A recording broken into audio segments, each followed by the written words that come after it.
In today's episode of The High Side, we're going to talk about a second team potentially leaving the NASCAR Cup Series after the 2020 season. And we're also going to be talking about a racetrack in a famous theme park that you probably heard of. So let's get into the video.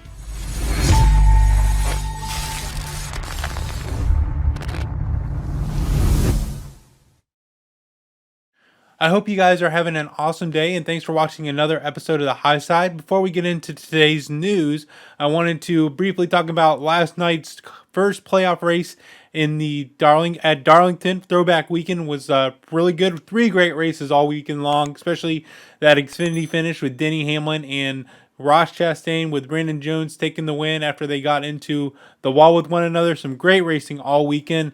Of course, last night we saw the run-in with Martin Truex Jr. and Chase Elliott. Definitely added some drama, and Austin Dillon almost pulling off the surprise win last night. That was a real close call. Never would have seen that coming, but Kevin Harvick got the win there at the end. Austin Dillon almost busted my playoff predictions bubble last night with the win, but Kevin Harvick obviously pulled out the win. So my predictions still are pretty much on point, other than Austin Dillon pulling off the second place finish. We'll see if he can keep those strong finishes up with the next 2 races at Richmond and Bristol coming up here in the next couple weeks. But if you guys haven't seen my NASCAR predictions video or my preview, I'll link it up down below, as well as put a card annotation up above. So I would love for you guys to go check it out if you haven't already. But let's get into today's news. Today's news is a little bit of a bummer, but we got to talk about it. Could change the landscape of the Cup Series in 2021 as far as teams on track for the season, and that is Germain Racing. The news came late last week that they could potentially looking to sell their team after Geico, who's been with the team, I believe, ever since they started in 2009, has been their primary sponsor every race, basically. They have decided not to return as a sponsor for Germain Racing in 2021. Now, it's important to note that Geico became a premier sponsor of the NASCAR Cup Series along with Busch, Coca-Cola, and Xfinity. They replaced the one title sponsor that NASCAR has had every year, other than this year, beginning this year. And so Geico is still very involved in the sport, and they plan to continue that premier sponsorship that NASCAR unveiled and that platform going forward. But I believe with this, they decided now that they are the premier sponsor with NASCAR, they would like to remove their sponsor from owning or sponsoring a Cup team, which is obviously Germain Racing, which they've been a premier or a staple sponsor with that team ever since its inauguration or start, like I mentioned, in 2009. Now, Geico, again, they've been with that team forever. Casey Mears drove that 13 car for many, many years, and Ty Dillon's been there ever since his rookie season, been there for 3 or 4 years now.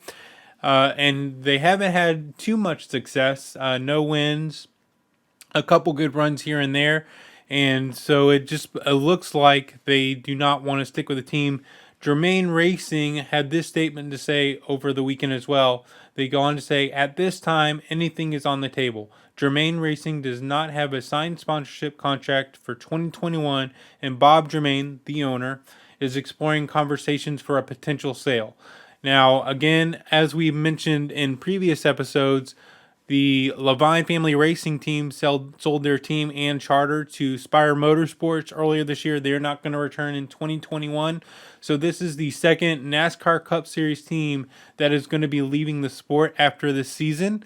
We did hear that Justin Marks is looking to add a Cup Series team next year, and hopefully that'll come to fruition. But it's definitely a bummer to see now 2 teams leaving the Cup Series after this season. And it's no secret that the NASCAR Cup Series and NASCAR in general has gotten extremely expensive, which is obviously a huge factor in this, as well as sponsorship playing a role more than ever as far as teams being able to pay to get the racetracks and their crews to the track and pay the bills to keep on racing every week. And it's certainly something NASCAR needs to take note of if they haven't already, which I'd be shocked if they haven't, that they're losing now 2 teams next year due to basically lack of sponsorship and the expenses that come along with racing in the NASCAR Cup Series. Of course, they're doing cut saving method as well. They've been able to save a lot of money this year, being that they had to basically reshape their entire season and reset their expectations as far as 1 day shows, no practice, no qualifying, which has saved teams a lot of money, including not having to bring up backup cars to racetracks and tear up additional race cars. But it's still very, very expensive, and obviously in this climate and everything going on in the world, it's made it even more difficult. So hopefully this will be the last team to announce that they won't be able to return next year. Now, again, it's also important to note that the next gen car was supposed to come next year, and in with that was supposed to help teams save a lot of money buying parts and pieces all from the same person, and save some money within the actual shops doing research and things like that. And that was pushed back 1 year because of the you know what going on in the world. I don't want to say it because of the big demonetization monster, but it will hopefully, with the new next gen car coming in 2022 now, that will lead to more teams entering the sport rather than leaving. We did see that Justin Marks, as I mentioned, is looking to add a Cup Series team in 2021, with the big idea that in 2022, when the next gen car comes, it will save a lot of teams money and make it more affordable for new team owners to come into the sport. Spire Motorsports bought the second charter, as I mentioned as well, with the same idea that in 2022, when the next gen car comes, that it will be much cheaper to run the team. It's unfortunate, and it looks bad on NASCAR that their new premier sponsorship deals that they've signed looks like it could be leading to a team having to close its doors. But maybe that's something NASCAR looks at. If you're going to be sponsoring a car, you can't be sponsoring the series or something like that, or you have to make some kind of commitment. Maybe it's something that NASCAR needs to look into. Let me know your thoughts below. Do you think Germain Racing does return in 2021? Do you think they find sponsor? Of course, they also, it's worth noting, they have Ty Dillon, as I said, driving that car, who is obviously also Richard Childress's grandson. So if for some odd reason that, or if I guess the more likely it's looking that Germain Racing is going to close its doors, I wouldn't be shocked to see Ty Dillon go back to, or go over to RCR Racing, Richard Childress Racing, and drive a fourth car or a third car. They did have multiple cars prior to, in the past, with the 31 and the 3 and the 27 when Paul Menard was there. So it wouldn't be a shocker. They're only running two full-time teams right now, with Austin Dillon in the 3 and Tyler Reddick in the 8. So it wouldn't be out of the realm of possibility, I believe, to see Ty Dillon come over and drive a third car, maybe the 31 number that they've driven for many, many years. Again, no one said anything. Ty Dillon has not mentioned any kind of news as well. So that would just be my speculation. If Germain Racing does close, that would probably be my first guess as to where he lands. If you guys have any thoughts, where do you think Ty Dillon could go if they close their doors? Will they close the doors? As I said, make sure you leave a comment. I would appreciate it. I would love to hear your thoughts. And with the news out of the way, you guys know I love covering odd history. And for this part of the video, I want to talk about something I found when I was playing Microsoft Flight Simulator recently. Again, I do stream on Twitch. There's a link down below if you guys want to hang out with me there while we're playing that, or iRacing, whatever it is. But anyways, as I was playing the game, I happened to be flying over Disney World in Orlando. And as some of you may know, Disney World actually used to have a racetrack back in the day until it closed back in 2015. And thankfully, in Microsoft Flight Simulator, it's a few years behind as far as the satellite images and the images within the game. The racetrack was actually standing, and so I wanted to show you that clip of what the racetrack looked like in the game, as far as it's very realistic as far as what it looked like in real life as well. Before I show the clip of Walt Disney World Speedway, I want to talk about a little bit of the history, when it started, when it ended, who raced there, what was it used for. And so it actually broke ground in June 6, 1995. It closed on August 9th, 2015. So 20 years it was around. It was originally built for IndyCar, and it was built by IMS, the people that were operating Indianapolis Motor Speedway at the time. They did run a few IndyCar races there. They also ran a couple truck races, I believe 1997 and 1998. And it was just really difficult to maintain that racetrack. It was basically built as if all the stands, all the amenities, bathrooms, food stands were all built temporarily whenever the races were in town. And so basically all there was the racetrack and then the part of the infield. But when the teams weren't in town to race, it was used as parking and other events. They eventually used the place when the teams, IndyCar and NASCAR, were no longer really raced in there.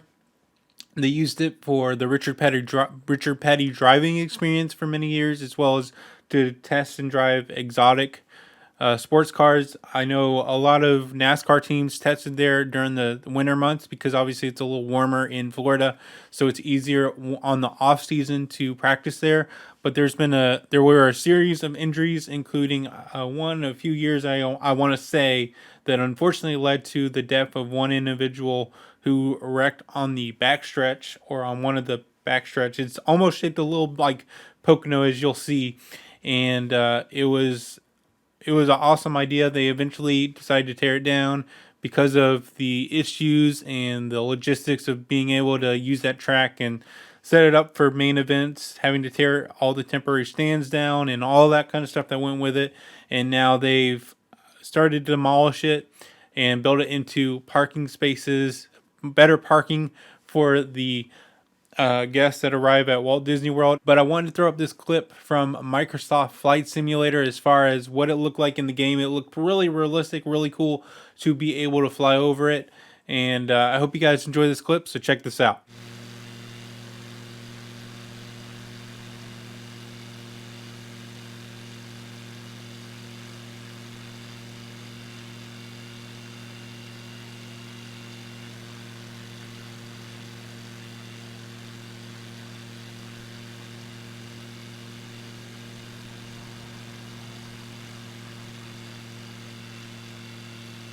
I hope you guys thought that was neat. It's been really cool to fly over different racetracks in Microsoft Flight Simulator. In fact, I went over North Wilkesboro Speedway, some of the active tracks as well. It's been really interesting to see how accurate and inaccurate they are in that game. If you guys would like me to make a full video going or flying over all active racetracks as well as some either old racetracks that they don't race at anymore or some that they might race in the future, like Nashville Speedway coming to the 2021 Cup Series schedule next year, let me know in the comments. I think it would be really cool to put a video together flying over all the racetracks individually, see how realistic or unrealistic they look in the game.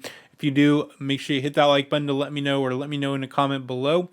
And with that said, as well as for the Walt Disney World Speedway, if you want to learn more information, Slap Shoes on YouTube I believe that's his name, made a video talking about the history of the track, as well as tearing it down, how it started, all that kind of fun stuff. If you want more information, I'll put that video down below and tell them that Turbo Dotson sent you. I'd appreciate it. I hope you guys enjoyed this video.